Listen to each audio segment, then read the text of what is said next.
नमस्कार दोस्तों, मैं डॉक्टर उमेश कुमार। आज हम द्वितीय विश्व युद्ध के बारे में बात करेंगे। उससे पहले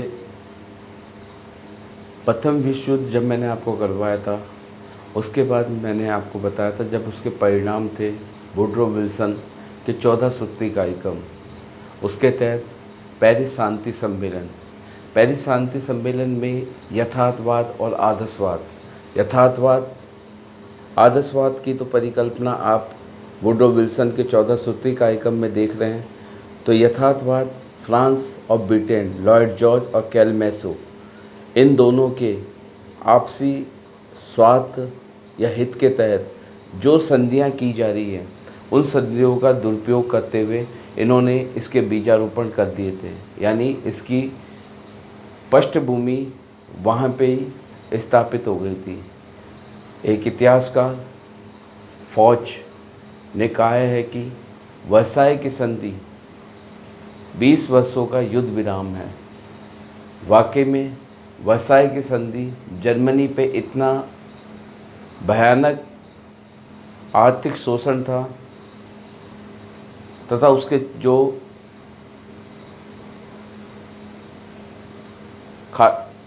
उसके संसाधन थे उनको उससे छीनकर फ्रांस को दे दिया गया। और उसके अगल बगल में वो राष्ट्र जिनकी कभी परिकल्पना नहीं की जा सकती थी, ऐसे शक्तिशाली राष्ट्रों का निर्माण किया गया। इधर रूस के साथ साम्यवादी शक्ति के प्रसार को रोकने के लिए उसकी बॉर्डर पे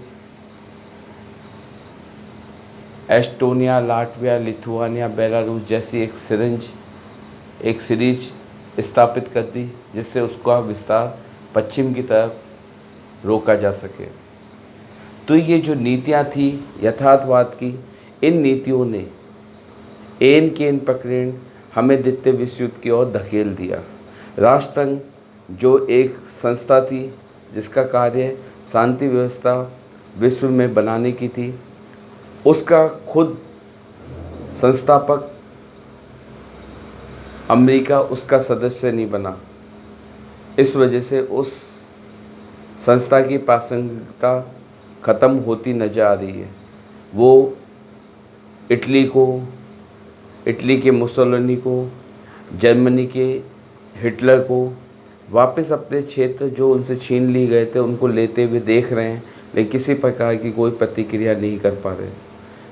इसका खामियाजा हमें द्वितीय विश्व युद्ध के रूप में देखने को मिलता है। द्वितीय विश्व युद्ध की परिकल्पना तो प्रथम विश्व युद्ध के परिणाम में ही तय हो गई थी, लेकिन जो जोश उमंग प्रथम विश्व युद्ध के अंदर देखी गई थी कि हर राष्ट्र अपने सैनिकों का मनोबल बढ़ा रहा था, उनको फूलों की मालाएं पहनाई जा रही थी, क्योंकि प्रथम विश्व युद्ध की विध्वंसकता देखी गई थी, जिसके तहत देखा था कि कितने लोगों के घर उजड़े थे। और उसका एक बेनिफिट ये हुआ था, एक लाभ ये हुआ था कि सामाजिक तंत्र के अंदर स्त्रियों की भूमिका, क्योंकि पुरुष तो सारे युद्ध क्षेत्र में चले गए, तो फैक्ट्री के अंदर कार्य, बाहर के कार्य, सब में स्त्रियों की भूमिका, और इसी वजह से उनको मताधिकार। कुछ परिणाम सकारात्मक देखने को मिले, लेकिन उसके साथ नकारात्मकता ज़्यादा थी। द्वितीय विश्व युद्ध में भी किसी प्रकार की कोई उमंग नहीं देखी गई। ये एन केन पकड़ें 2-3 शक्तियों का आपसी मिलन, जर्मनी, इटली और जापान, जिसकी वजह से इन्होंने पूरे विश्व को एन केन पकड़ें इस युद्ध में धकेलने का प्रयास किया। आप देखेंगे द्वितीय विश्व युद्ध के अंदर जो फ्रांस नेपोलियन के समय बहुत शक्तिशाली राष्ट्र के रूप में गिना जाता था, उसको जर्मनी ने बुरी तरह से ध्वस्त कर दिया। उसके कई शहर ध्वस्त करता हुआ जा रहा था, लेकिन अंतिम समय पर ब्रिटेन और यूएस की सेना ने उसे रोका, जिसकी वजह से फ्रांस बच गया। उसके भग्नावशेष बाद में तैयार होते हैं, लेकिन अब द्वितीय विश्व युद्ध के बाद जो परिणाम आएंगे, उन परिणामों में तय हो गया कि किसी भी जीते हुए या पराजित राष्ट्र को इतना प्रताड़ित ना करे जाए कि वो तृतीय विश्व युद्ध की पृष्ठभूमि तैयार कर पाए। इसी प्रकार ऐसी संस्था, अंतर्राष्ट्रीय संस्था की स्थापना की जाए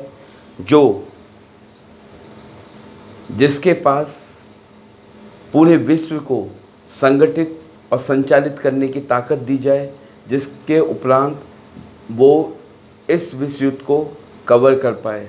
ठीक है, तो आप देखेंगे इस युद्ध के अंदर जब प्रथम विश्व युद्ध खत्म हुआ और द्वितीय विश्व शुरू हुआ, इसके बीच में जो मेन राष्ट्र हैं जिनकी इस द्वितीय विश्व युद्ध में भूमिका रहेगी, मैंने उनका थोड़ा संक्षेप में आपको बताने का प्रयास किया है। जैसे जर्मनी के अंदर आराम से जो वहाँ के केसर विलियम द्वितीय थे, उन्होंने जब जैसे ही हारा प्रथम विश्व युद्ध में, उन्होंने गद्दी त्याग दी, हॉलैंड चले गए अपनी। उसके बाद एक समाजवादी नेता जिसने उस पर सिग्नेचर करके वर्साई की संधि को स्वीकार किया, वाइमर गणतंत्र की स्थापना होती है। वाइमर गणतंत्र को किस प्रकार हिटलर ध्वस्त करता है, आता वो संसदीय व्यवस्था के तहत है, लेकिन वाइमर गणतंत्र के ही एक कोज आर्टिकल 48 के तहत वो इस साम्राज्य को, वाइमर गणतंत्र को समाप्त करता है और स्वयं में एक शक्ति के रूप में नाजीवाद दल की स्थापना करता है। इसी प्रकार मुसोलिनी जब आता है तब उसका उद्देश्य कुछ और होता है। शुरुआत में वो समाजवादी विचारकों की तरह साम्यवाद को रोकने के हिसाब से वो सत्ता के अंदर काबिज होता है, लेकिन बाद में उस समाजवाद को भी ठोकर मारकर फांसीवाद की स्थापना कर देता है। इसी तरह आप इंग्लैंड की देखेंगे, मैंने आपको पहले से ही बता रहा हूँ, इंग्लैंड एक व्यापारिक राष्ट्र था। वो यूरोप की राजनीति से हमेशा दूर रहता था। अलगाववाद की नीति या तुष्टीकरण की नीति का वो हमेशा समर्थक रहा। अलगाववाद मतलब किसी से कोई लेना देना नहीं, तुष्टीकरण जो हो रहा है उसमें सपोर्ट भी मत करो और विरोध भी मत करो, इस तरह की नीति वो रखता था। इसकी वजह से आप देखेंगे कि म्यूनिख समझौता, जिसके अंदर चैम्बरलिन ने कहा कि मैं शांतिपूर्ण युद्ध की जगह शांति लेके आया हूँ। ठीक है, उसी समय चर्चिल ने कहा कि युद्ध तो अवश्य संभावी है, युद्ध तो होगा, ये उसी समय कह दिया था उस चर्चिल ने, जो बाद में प्रधानमंत्री बनते हैं ब्रिटेन के। इस प्रकार आप देखेंगे जब तक इसके हित, ब्रिटेन के हित जब तक नहीं टकराते तब तक वो किसी प्रकार से पश्चिमी यूरोप के अंदर हस्तक्षेप नहीं करता। इसी प्रकार यूएस, अमेरिका एक पूंजीपति राष्ट्र के साथ साथ लोकतांत्रिक भी था। वहाँ पे वो यूरोप की राजनीति से उसने अपने आप को मुनरो सिद्धांत के तहत पहले ही अलग थलग रख रखा था। लेकिन जब उस पर आक्रमण होता है तो पहले वो वार्निंग देता है। जैसे प्रथम विश्व युद्ध के अंदर उसने वार्निंग दी कि आप पनडुब्बी का इस्तेमाल मत कीजिए, और दूसरी बार में उसी पे जब उसके जहाज़ डुबो दिए गए तब वो युद्ध में इस बार भी यही कहानी हुई। आपके अमेरिका के अंदर उसने नौसैनिक जो अड्डा था उस पर जापान ने हमला किया। हमला करने के बाद अमेरिका को स्वतः ही इस युद्ध में कूदना पड़ा। जर्मनी ने 3 जगह से मोर्चे खोले थे। एक तरफ तो वो ब्रिटेन, फ्रांस, इस सब से नीचे की तरफ आप देखेंगे तो उसने नीचे की तरफ आप जर्मनी को देखेंगे तो उसने अफ्रीका की तरफ, इधर आप देखेंगे पूरब की तरफ रसिया की तरफ। रसिया का जो मोर्चा खोला था उसके अंदर उन सैनिकों की अपेक्षा जर्मन सैनिकों को बहुत नुकसान हुआ। वो चारों तरफ से गिर गए, लास्ट में उन्होंने आत्मसमर्पण किया।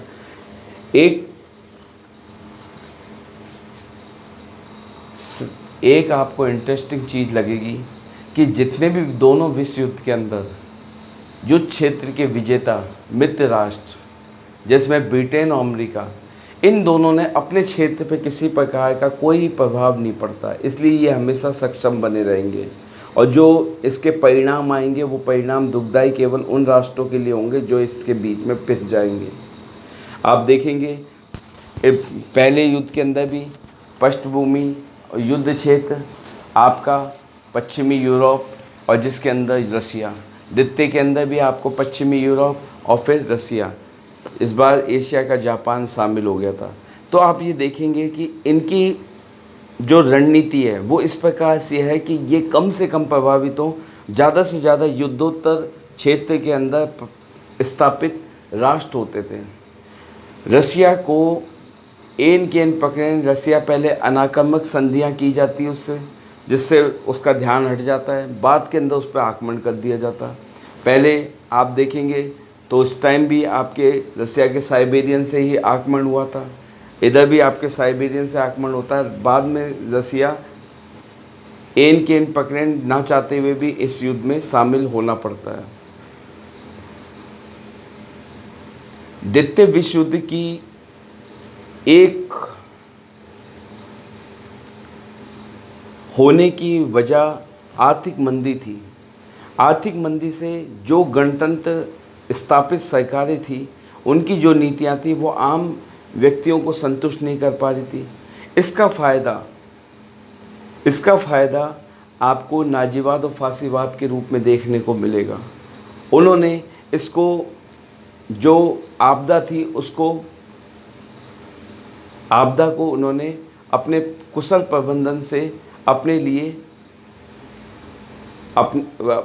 प्रबंधन से अपने अनुकूल बना दिया और एक जन समूह का पूरा सैलाब इनके साथ स्थापित हो गया। अब द्वितीय विश्व युद्ध के कारण और परिणाम, इन दोनों के अंदर आप देखेंगे कि कारण वो कि वही वर्साई की संधि, मित्र राष्ट्रों के द्वारा पराजित राष्ट्रों से असंतुलित व्यवहार या नीतियाँ। उसके बाद आप देखेंगे, इसके बाद आप एक चीज़ और नोट करेंगे, द्वितीय विश्व युद्ध के बाद जो परिणाम आएंगे वो परिणाम सकारात्मक के साथ साथ विकासात्मक भी देखने को मिलेंगे। सकारात्मक कैसे? यूएनओ जैसी एक संस्था स्थापित होगी जो संयुक्त राष्ट्र से ज़्यादा मजबूत और उससे ज़्यादा पावरफुल होगी। उसके अनेक धाराएं होगी और उसमें भी वही आपके 5 स्थायी सदस्य होंगे, लेकिन उसकी जो संस्थापक सदस्य हैं अमेरिका, वो उसके अंदर सदस्यता ग्रहण करेगा। इसी प्रकार आप देखेंगे लोक कल्याणकारी राज्य की अवधारणा इस काल के अंदर इसके परिणाम के बाद विकसित होती है। लोक कल्याणकारी राज्य की स्थापना यानी अधिक से अधिक लोक कल्याणकारी सरकारों की स्थापना की गई। ठीक इस प्रकार आप देखेंगे इसी युद्ध के बाद आप जो साम्राज्यवादी विचारधारा आपको देखने को मिलती थी कि किसी भी उपनिवेश की आज़ादी का मार्ग, स्वतंत्रता का मार्ग प्रशस्त होगा। इसके बाद आप देखेंगे उपनिवेश भी एक तीसरी शक्ति के रूप में उभर के आएंगे। उसके बाद वो अपनी नीतियां बनाएंगे और 1970 के दशक में वो एन पकड़ें इन पश्चिमी शक्तियों को प्रभावित करना शुरू कर देंगे। तो द्वितीय विश्व युद्ध से पहले की कंडीशन, उसके चरण, उसके बाद परिणाम, मैंने इसको तीनों को एक ही साथ कवर करने का प्रयास किया है। आप देखिए, द्वितीय विश्व युद्ध से पूर्व की स्थिति यदि मैं देखूंगा, पूर्व के अंदर आप देखेंगे प्रथम विश्व युद्ध की समाप्ति और द्वितीय विश्व युद्ध की शुरुआत। इससे पहले क्या राष्ट्रों की जो मेन राष्ट्र हैं उनके बारे में मैंने बताने का प्रयास किया है। पहले मैं जर्मनी की स्थिति बात करता हूँ। जर्मनी प्रथम विश्व युद्ध में पराजित हुआ। पराजित होने के बाद वहाँ का जो शासक था केसर विलियम द्वितीय, उसने अपना पद छोड़ के हॉलैंड चला गया। उसके बाद समाजवादी नेता फ्रेडरिक अबर्ट ने आपके 11 नवंबर 1918 को हस्ताक्षर किए, जो संधि हुई इसके साथ आत्मसमर्पण पे। इन्होंने संधि पे हस्ताक्षर किए 11 नवंबर 1918 को। उसके बाद 1929 के जो संस्थापक दल था, यानी आप नाजी दल पहले से स्थापित था, हिटलर ने तो उसके अंदर अपनी जान फूंक के उसको तैयार किया है। उसका नेता था ड्रैक सैटर। इसको निष्कासित करता है हिटलर और ख़ुद इसका सर्वा बन जाता है 1929 में। 30 जनवरी 1933 के अंदर सेलिचर को पद से हटाता है, क्यों प्रधानमंत्री होता है, इसको पद से हटाता है और हिटलर नया चांसलर बन जाता है। चांसलर का मतलब आपके जर्मनी में चांसलर पीएम प्रधानमंत्री को कहा जाता है, ठीक है। उसके बाद उप प्रधानमंत्री पॉपेन होता है 1933 तक। 27 फरवरी 1933 के अंदर राइक्सटैग, जो आप राइक्सटैग आपकी जर्मनी की संसद को कहा जाता है। अब इसको मालूम था कि जब मुझे नाजीवाद का उदय करना है तो जो यहाँ पे समाजवादी साम्यवादी शक्तियाँ हैं इनका पतन करना है, तो इन्होंने क्या किया, राइक्सटैग पे आग लगा दी। आग लगाने के बाद इसका नाम साम्यवादियों पे लगा दिया, इस तरह से उसका दमन किया, ठीक है, साम्यवादियों पर लगा के। 1934 के अंदर हिंडनबर्ग राष्ट्रपति होता है। इस राष्ट्रपति ने ही आपके चुनाव हुए। चुनाव के अंदर हिटलर, जो मैं पहले आपको हिटलर के नाजीवाद में पढ़ा चुका हूँ, तो हिटलर को इसने आमंत्रित किया, सरकार बनी। सरकार बनने के बाद हिटलर जैसे ही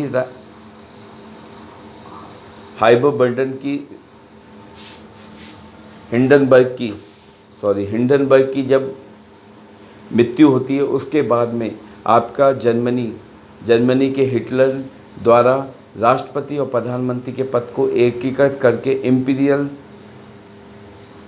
इम्पीरियल शासक कौन घोषित हो जाता है, हिटलर, ठीक है। अब हिटलर ही इन पद से सब चीज़ों का करता धरता होगा, ठीक है। इसकी विदेश नीति आप देखेंगे तो निशस्त्रीकरण का दौर चला था 1933 में, यानी कोई भी राष्ट्र अपने सैन्य शक्तियों को ना बढ़ाएगा ना हथियारों को बढ़ाएगा। इसके लिए निशस्त्रीकरण का दौर राष्ट्रसंघ ने चलाया, जिसके अंदर इसने भाग नहीं लेने के लिए मना कर दिया जर्मनी ने, और अपना राष्ट्रसंघ से 1933 में क्या दे दिया, इस्तीफा दे दिया, ठीक है, राष्ट्रसंघ से अलग हो गया। शांति, समानता और सम्मान के आधार पर 1934 में ये पोलैंड के साथ 10 वर्ष की अनाक्रमक संधि करता है, यानी आपको 10 साल तक तो मैं किसी प्रकार का आप पे एन के एन पकड़ें, आप पे कभी भी आक्रमण नहीं होगा, ठीक है। उसके बाद आप देखेंगे जून 1935 के अंदर एंग्लो जर्मन नाविक समझौता, इसके अंदर ब्रिटेन की नौसेना के साथ सैमुअल हॉर्स के साथ रिब्बनटॉप, जो यहाँ के विदेश मंत्री होते हैं, इन दोनों के बीच में नौसेना समझौता होता है, ठीक है, 1935 के अंदर।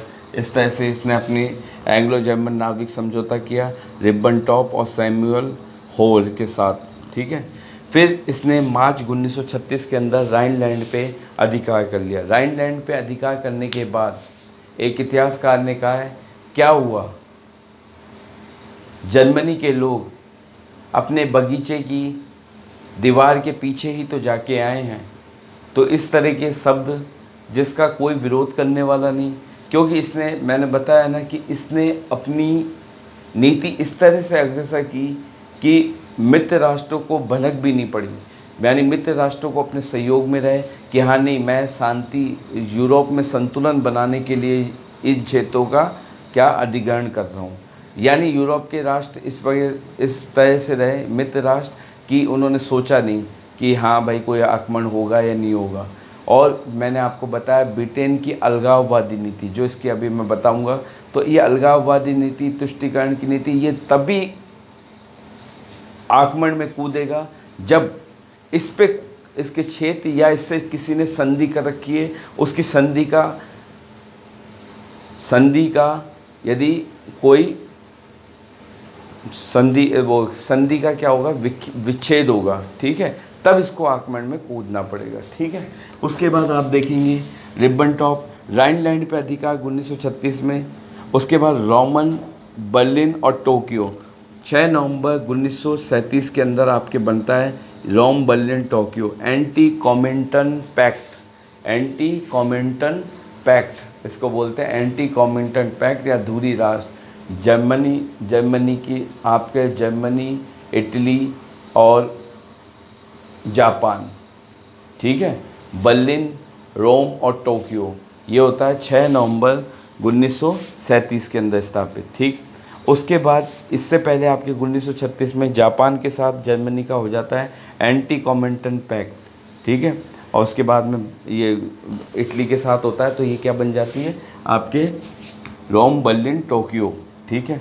ऑस्ट्रिया पे 1938 के अंदर अधिकार कर लेता है। चेकोस्लोवाकिया, ये चेकोस्लोवाकिया वही जब इससे छीन के सुडेटन लैंड दिया गया था, जर्मनी से छीन के किसको, चेकोस्लोवाकिया। अब जर्मनी जो प्रतिशोध की भावना से जब समय परिस्थिति काल के हिसाब से इन लोगों ने अपनी नीति चालू की, जब इनको लगा कि तब चुपचाप बैठे रहे और एकदम में जब मौका मिला, जब इनकी स्थिति सुदृढ़ हुई, तब इन्होंने उस पर आक्रमण करना। पहले चेकोस्लोवाकिया से सुडेटन लैंड के साथ साथ पूरे चेकोस्लोवाकिया को ये अपने अंदर समाहित कर लेगा।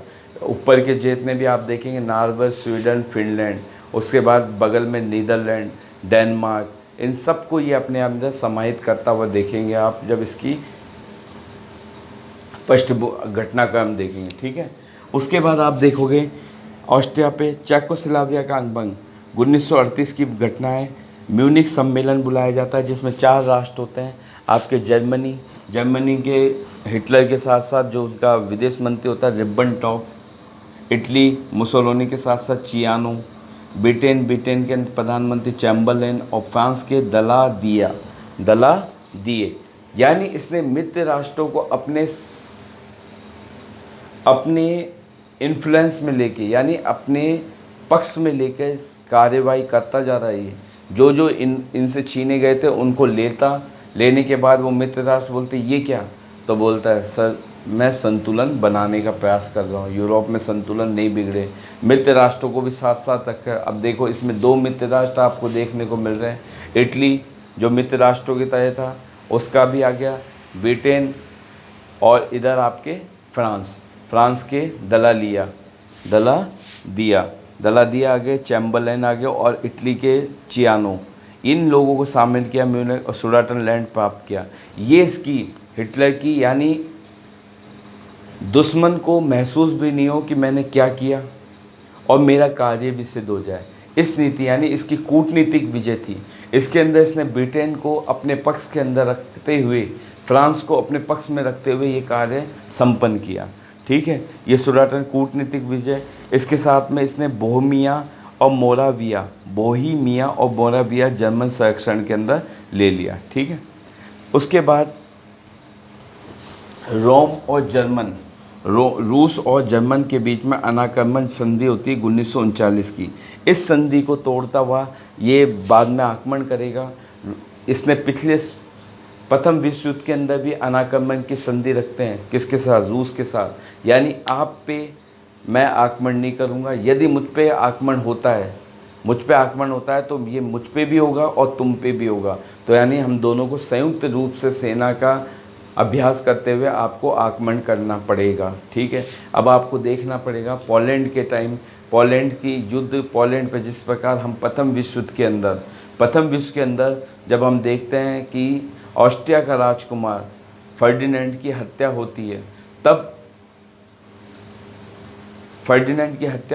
आपका प्रथम विश्व युद्ध चालू होता है। उसी तरह से ऑस्ट्रिया द्वारा सर्बिया पे आक्रमण और इस वजह से युद्ध चालू होता है। इसी प्रकार इस समय भी रूस के साथ अनाक्रमक संधि होती है, जिस वजह से जब हिटलर पोलैंड पे आक्रमण करता है तो रसिया को भी उसके साथ अपने आप अनाक्रमक संधि की वजह से शामिल होना पड़ता है, और इस अनाक्रमक संधि की वजह से इसको क्या होता है, इसका खामियाजा भुगतना पड़ेगा आगे।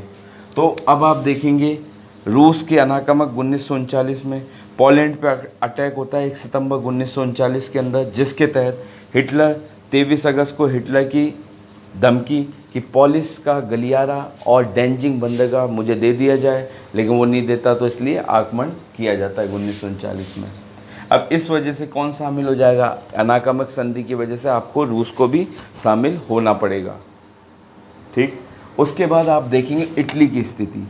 इटली वही पूर्व के अंदर जो नीतियाँ इटली के आपके मैंने बताया फांसीवाद के समय प्रथम विश्व युद्ध, वो कि वही जब आपके इटली से गुप्त समझौता कर लेते हैं ब्रिटेन और फ्रांस, उसके बाद वादे के अनुसार जो जो क्षेत्र देने थे वो क्षेत्र नहीं दिए जाते। इस क्षेत्र को नहीं देने के वजह से आपके फांसीवाद का उदय होने में जन समुदाय का सहयोग होता है, और इस जन समुदाय ने फिर वापस क्या करते हैं, फांसीवाद जो द्वितीय विश्व युद्ध के अंदर परिणित होता हुआ दिखता है। ठीक है, वही रॉड्स एंड डेडिकेनिज, ये द्वीप हैं जो भूमध्य सागर के पूर्व में स्थित है, इन पे कब्जा कर लेता है 1923 में। कॉर्फ्यू आपको मालूम है यूनान और अल्बानिया के बीच में सीमा का विवाद सुलझाने के लिए एक संगठन जाता है जिसमें इटालियन और 4 सदस्य, जिस पे आक्रमण कर दिया, उस पर वहाँ के यूनान के कुछ सैनिकों ने आक्रमण करके उनको मार दिया, हत्या कर दी जाती है। हत्या करने की वजह से ये उस पर आक्रमण करता है, यूनान से ये छीन लेता है 1923 में। फ्यूमा आपके यूगोस्लाविया में है, फ्यूमा यूगोस्लाविया में इस पे अधिकार कर लेता है, अल्बानिया पे अधिकार कर लेता है। रोम बर्लिन धुरी 1936 में, जिसके अंदर रोम बर्लिन धुरी 1936 में बनती है। इसमें रोम के जो विदेश मंत्री सियानो और बर्लिन के न्यूरथ के बीच में एक गुप्त समझौता होता है, यानी एन के पकड़न गुप्त समझौता चालू हो चुका है 1936 के अंदर। रोम और बर्लिन गुप्त समझौता हो गया था 1936 के अंदर, ठीक। इथोपिया 1935 में, एबीसीनिया ये एक ही नाम है, ये एबीसीनिया का वर्तमान में अपन बोलते हैं इथोपिया, ठीक है। हेल सेलासी जो वहाँ का शासक था वो छोड़ के भाग जाता है इंग्लैंड, और इस पर कब्जा किसका हो जाता है, आपके मुसोलिनी का।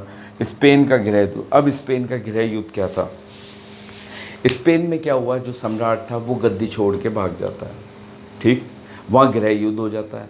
गृह युद्ध की वजह से जो सेना का कमांडर होता है फ्रैंको, सेना का जो कमांडर आपके फ्रैंको, ये सत्ता पे काबिज हो जाता है। अब जनता आक्रोशित थी, वो गणतंत्र के लिए। अब इधर फ्रैंको को समर्थन आपके जर्मनी कर रहा होता है, इधर आपका इटली भी समर्थन कर रहा होता है, साथ में दूसरी तरफ से समर्थन रूस का भी मिल जाता है।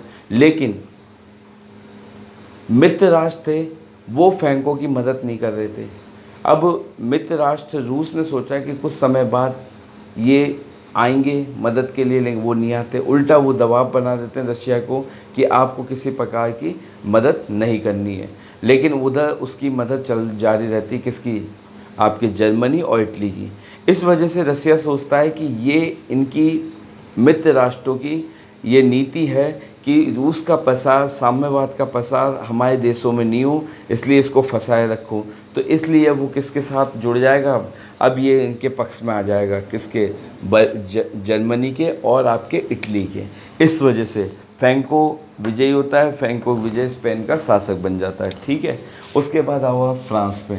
फ्रांस के अंदर कुछ ही नहीं, बेल्जियम से 1920 की संधि, जिसकी वजह से ये द्वितीय विश्व युद्ध में शामिल होगा। 1921 में पोलैंड के साथ ये 10 वर्ष के लिए जो संधि का रखी थी उसको 1932 में 10 वर्ष के लिए बढ़ाता है, ठीक है। लघु अतांत, लघु मैत्रिक संघ, ये बनाता है लघु मैत्रिक संघ कौन, फ्रांस।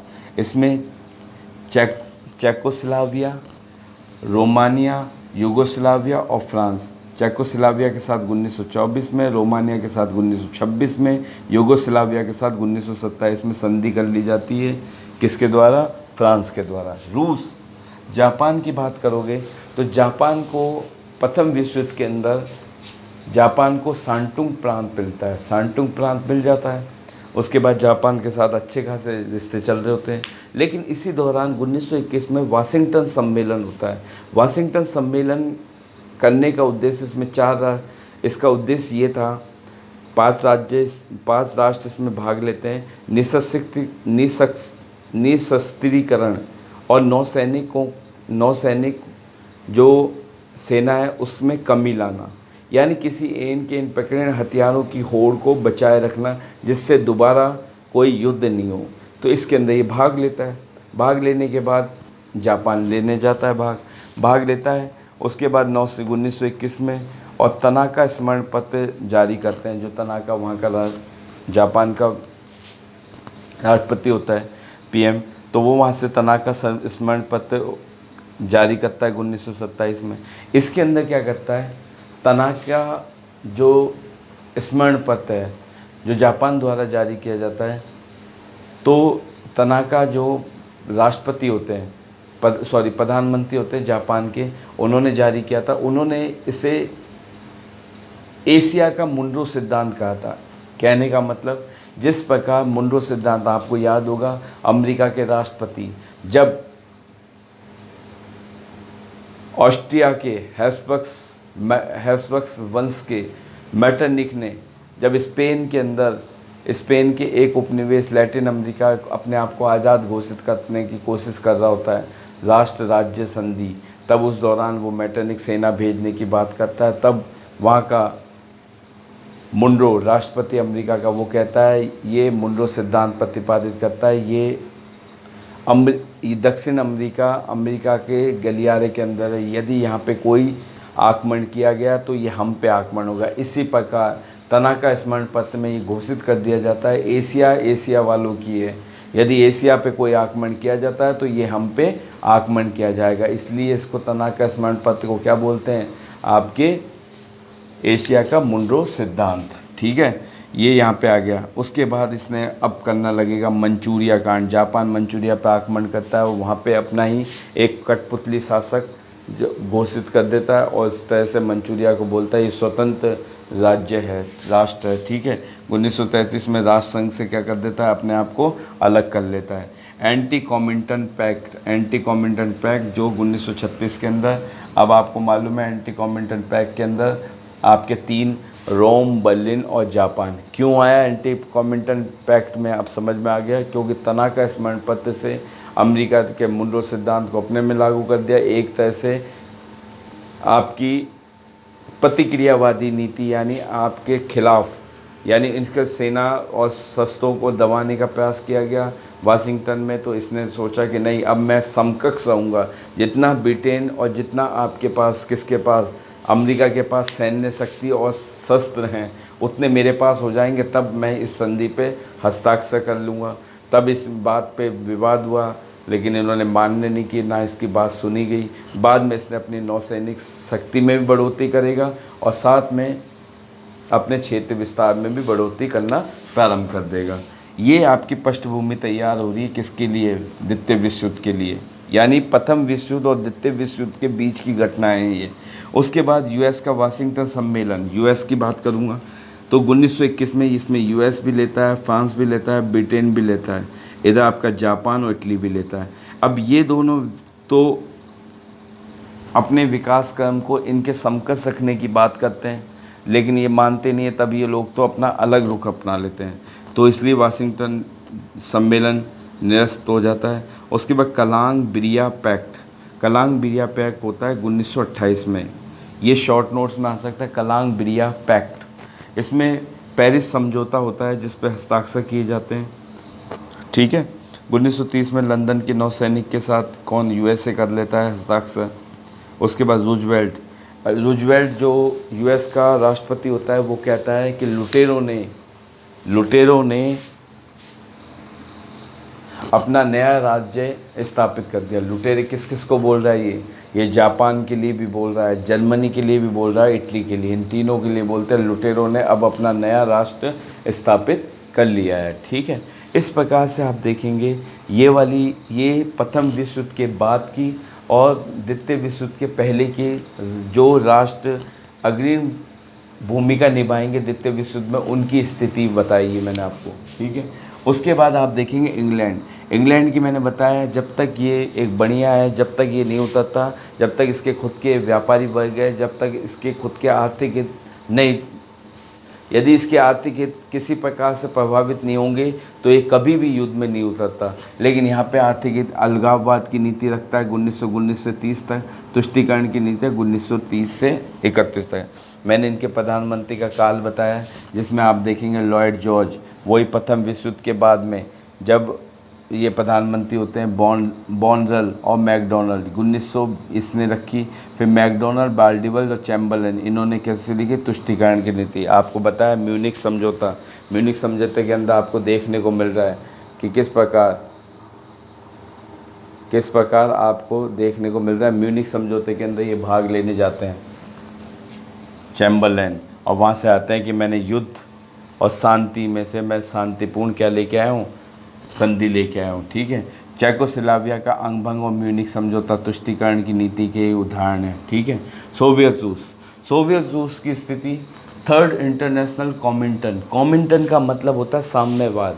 आपको मालूम है, जब मैंने आपको कार्ल मार्क्स पढ़ाया था, कार्ल मार्क्स में बताया था साम्यवाद का प्रसार, साम्यवाद के प्रसार के अंदर रूस के अंदर इंटरनेशनल साम्यवादी देशों की क्या होती है, बैठकें होती है। तो इस प्रकार से तीसरी बैठक होती है आपके कॉमिंटन की 1919 से, ठीक है, मार्च 1919 में, जिसमें 30 देश भाग लेते हैं। अब इसमें रूस साम्यवादी सरकार को मान्यता दे देता है कौन, अमेरिका। आज भी वर्तमान काल के अंदर भी आप देखते हो 21वीं सदी में भी कोई भी सरकार स्थापित होती है, उसको मान्यता यदि अमेरिका दे दिया तो वो सर्वमान्य हो जाती है पूरे विश्व में, क्योंकि वो विश्व की पावरफुल शक्ति है। इसी प्रकार उस समय भी अमेरिका ने इसको मान्यता दी तो सब देशों ने इसको, पश्चिमी यूरोप तो अमेरिका के पीछे था तो इसको मान्यता दे दी रूस की, ठीक है। स्टालिन की काल था।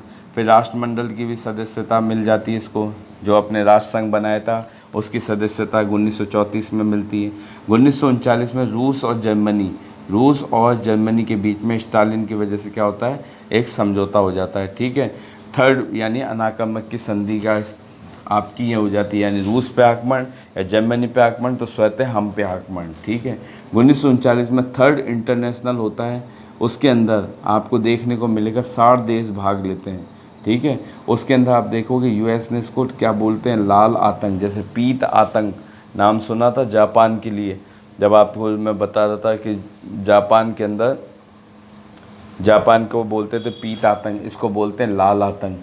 ये दो शब्द हैं, शॉर्ट नोट्स में देख लेना। सी लॉयन कुछ ही नहीं, जर्मनी का ऑपरेशन किसके विरुद्ध, ब्रिटेन के, ब्रिटेन ने इसको असफल कर दिया। ऑपरेशन बारबोसा ये जर्मनी का, रूस की तरफ, जब जर्मनी रूस की तरफ बढ़ता है, कहाँ पे, आपके सेंट पीटर्सबर्ग में, यानी आपके साइबेरियन से, उसे बोलते हैं ऑपरेशन बारबोसा, ठीक। उसके बाद आप देखेंगे कारण, वर्साई की संधि मैंने बता दिया। जर्मनी असंतुष्टि, जर्मन में असंतुष्टि, इसका फ़ायदा किसने उठाया, आपके हिटलर ने बोला देखो जर्मनी के साथ जिनके क्षेत्र थे, हमारा क्या क्षेत्रफल था, ये सब छीन लिए गए।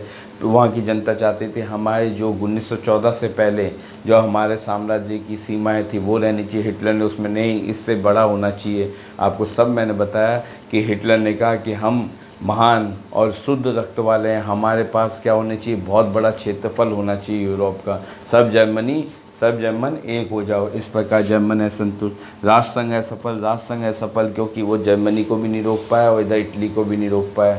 जर्मनी को भी नहीं रोक पाया और इटली को भी, क्योंकि इनकी रणनीतियाँ जो चलती रही, इनको क्या, इन्होंने अपने पद से क्या कर दिया, इस्तीफा दे दिया सदस्यता से, और उसके बाद इस पर कोई प्रतिक्रिया नहीं हुई, ठीक है। निःशस्त्रीकरण मैंने बताया, वाशिंगटन आंशिक रूप से सफल होने का प्रयास था, जेनेवा के अंदर सफल होता है। उसके बाद पंच राष्ट्रों का, और इसमें आप मैकडोनल्ड भी इसमें शामिल होता है तो 1932 में, लेकिन क्या होता है, असफल नहीं होता। मैजिनो लाइन और सिंगफ्रीड, ये आपको द्वितीय विश्व में देखने को मिलेगा। मैजिनो लाइन क्या थी, फ्रांस द्वारा भूमिगत बंकरों का निर्माण, इसी के विपरीत आपके जर्मनी भी बंकरों का निर्माण करता है, उसे बोलते हैं फैजिनो लाइन। ये मैजिनो, ये मैजिनो तो है आपके फ्रांस की, और सिंगफ्रीड ये किसकी, जर्मनी की।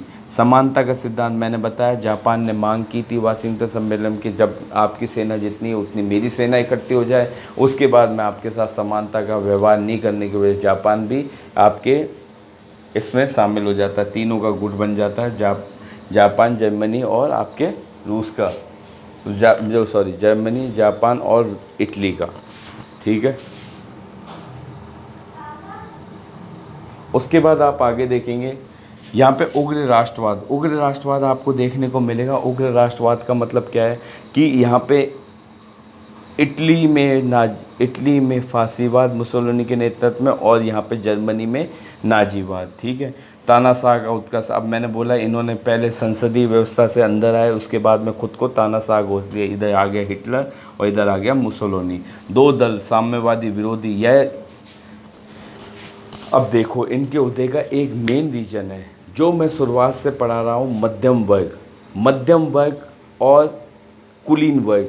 ये दो वर्ग ऐसे हैं जब इनके हित पे तो कुठाराघात हुआ है तो इन्होंने अपना पलड़ा पलट लिया। जैसे ये जब साम्यवाद और समाजवाद से पूंजीपतियों को और कुलीन वर्ग, मध्यम वर्ग, पूंजीपति आपके कुलीन वर्ग, मध्यम वर्ग में आ गए, और कुलीनों को डर लग रहा था कहीं ये हमारी क्या करेंगे, हमारी सत्ता ही ख़त्म कर देंगे। तो इस चक्कर में इन्होंने खुद ने किसको किसका उपयोग किया, आपके नाजीवाद का और उसका फांसीवाद का, इन दोनों को समर्थन दिया। तो इन दोनों को समर्थन दिया तो एक जनसमूह जो निम्न वर्ग का था, जो मध्यम वर्ग के साथ जुड़ा हुआ था, वो भी इनके साथ जुड़ गया, क्योंकि इनके आर्थिक हित प्रभावित हो रहे थे। इधर आपने देखा है कि आर्थिक मंदी के कारण कि जो सरकारें थी, समाजवादी सरकारें, इन्होंने अच्छे कार्य, खूब जनता के अंदर इनकी कुशाग्रता बढ़ने लगी, तो इनको डर लगने लगा, इसलिए इनका सपोर्ट किया, ठीक है, नाजीवाद और साम्राज्यवाद का। अब इसके 4 चरणों में हम देखते हैं।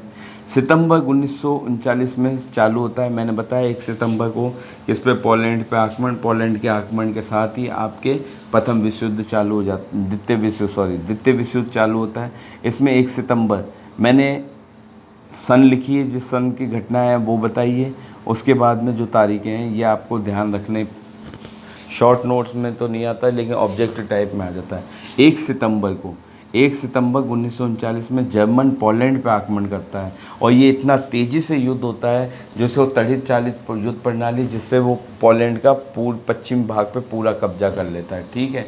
और इसमें इसके जो बेड़े होते हैं वायुसेना का, वो लुफ्तवाफे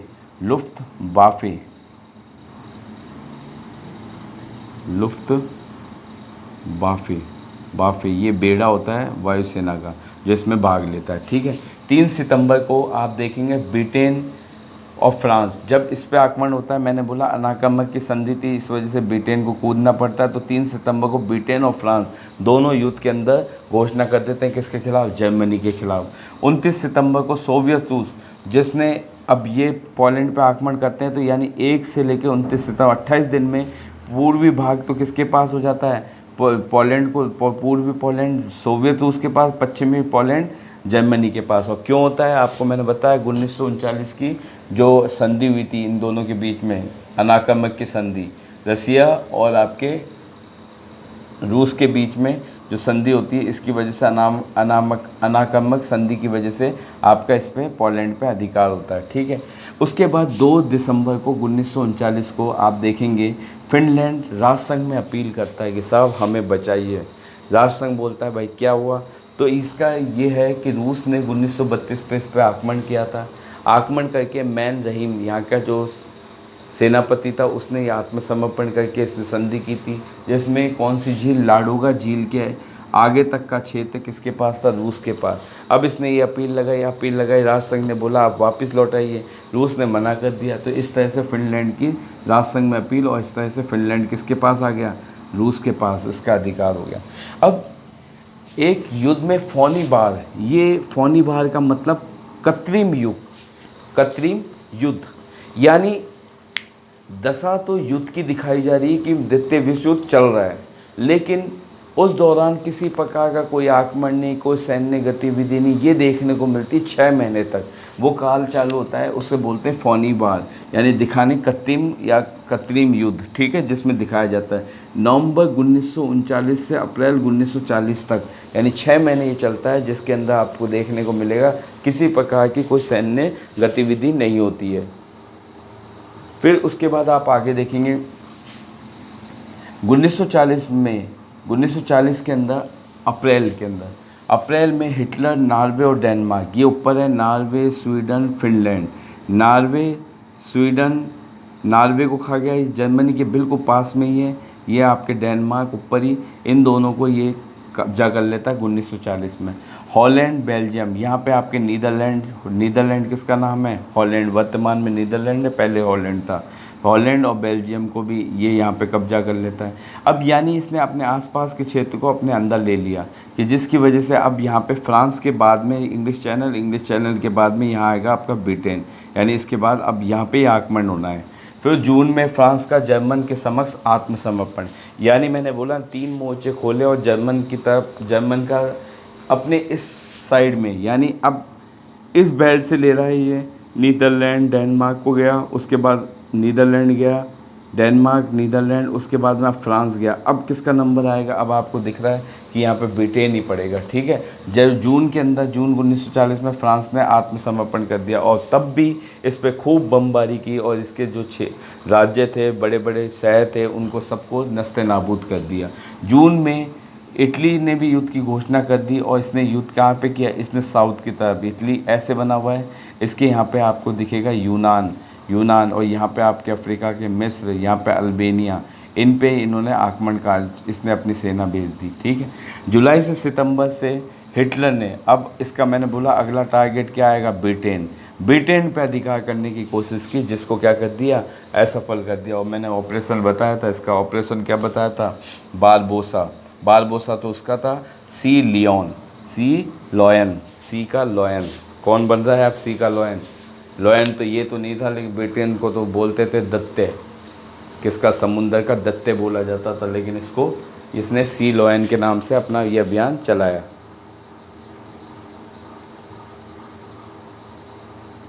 सी लॉयन के नाम से, ठीक है। अब ये युद्ध खत्म हो जाता है। द्वितीय चरण चालू होता है आपके 1941 से 42, ठीक है।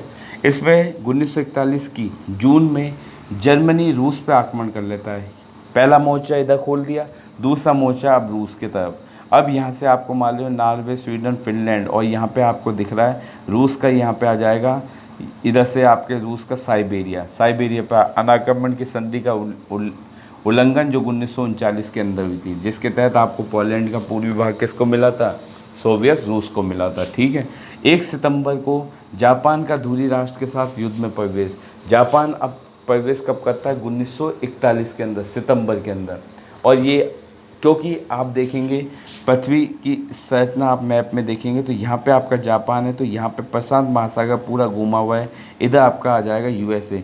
यूएसए के यहाँ पे पर्ल हार्बर बंदरगाह था, जिस पे नौसैनिक अड्डा था, इस पे आक्रमण कर देता है जापान। अब जापान जब इस पे आक्रमण करता है तो इसको एन केन पकड़ेन बिल्कुल मजबूरी के अंदर युद्ध में कूदना पड़ेगा। 7 सितंबर पे आक्रमण करता है, ये एक पल की भी देरी नहीं करते, अगले दिन यूएस और ब्रिटेन दोनों जापान के विरुद्ध क्या कर देते हैं? घोषणा। तो अब यहाँ से इस अभियान, अब आप देखेंगे भूमध्य सागर से इटली पे, इधर ब्रिटेन की तरफ से, आपके यहाँ फ्रांस की तरफ से, और यहाँ जापान की तरफ से, आपके यहाँ ये 3 मोर्चों पे अमेरिका भी अपना पूरा युद्ध समुद्री बेड़ा, नौसैनिक बेड़ा चालू कर देता है, ठीक है। तीसरा चरण होता है 1942, गर्मियों में चालू होता है। जून 1942 में यूएस मिडवे द्वीप पर जापानी सेना को बिल्कुल बुरी तरह से क्षतिग्रस्त कर देता है। जो भी मिडवे बीच में पड़ता है यहाँ पे जापान के, तो यहाँ पे इस नौसैनिक क्या कर देते हैं? इसको तबाह कर देता है, यानी उसकी सैनिक शक्ति को नुकसान पहुँचाता है। अक्टूबर में यूएस ने जनरल रोमेल के नेतृत्व में अब आपके क्या कर रहा है? ये यहाँ पे जर्मन सेना जो आपके अफ्रीका के अंदर थी, इस कॉन्टिनेंट में, तो रोमेल के नेतृत्व में यहाँ पे इसको रोक दे दिया जाता है, ठीक है। उत्तरी अफ्रीका से निकलने के लिए बाध्य कर दिया, यानी अब यहाँ से भागोगे। अब ये घेरने की नीति, ये यूरोप के पूरे भूमध्य सागर से भी घेर रहा है, इधर आपके प्रशांत महासागर से भी घेर रहा है, और इधर इंग्लिश चैनल से भी घेर रहा है, यानी चारों तरफ से अब जर्मनी को कब्जे में लेने का प्रयास चालू हो गया, ठीक है। सितंबर 1942 में जर्मन सेना स्टालिनग्राड पहुंचती है। स्टालिनग्राड कहाँ? रूस के अंदर, वहाँ पे ये पहुंचती है, परंतु सेना से घिर जाती है, ठीक है। उसके बाद आप देखेंगे कि किस प्रकार ये जो सेना होती है रूस की जर्मन की सेनाओं को घेर लेती है, और सितंबर 1942 में ये क्या कर लेती है? आत्मसमर्पण दे देती है। 1943 के अंदर ये आत्मसमर्पण 1943 में, कौन?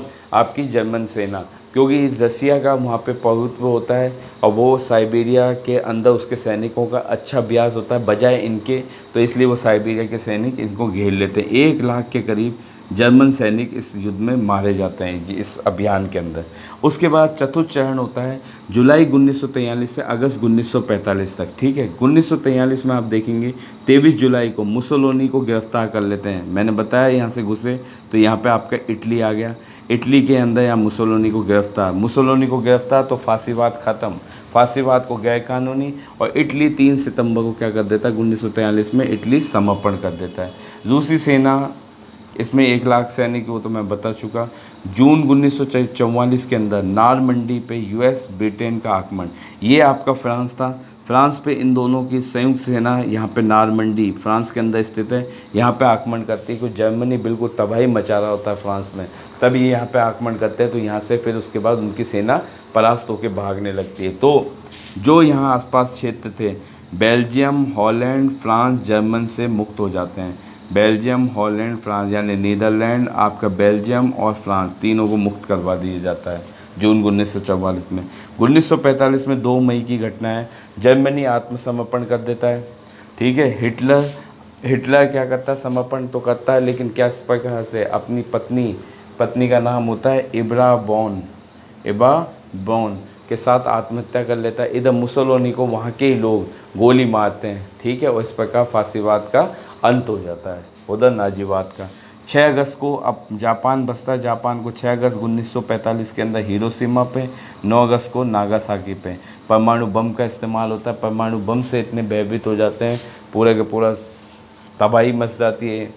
तो इस वजह से 10 अगस्त को पोट्सडम की घोषणा, जापान का आत्मसमर्पण। और आत्मसमर्पण पोट्सडम की घोषणा ये होती है, आपके आत्मसमर्पण करते हैं। 14 अगस्त को युद्ध समाप्त हो जाता है। 14 अगस्त 1945 को पूरा का पूरा द्वितीय विश्व युद्ध समाप्त हो जाता है।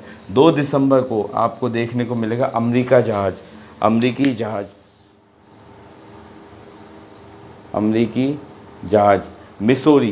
मिसौरी के अंदर जापान के जो प्रतिनिधि होते हैं, मैका पर जनरल होता है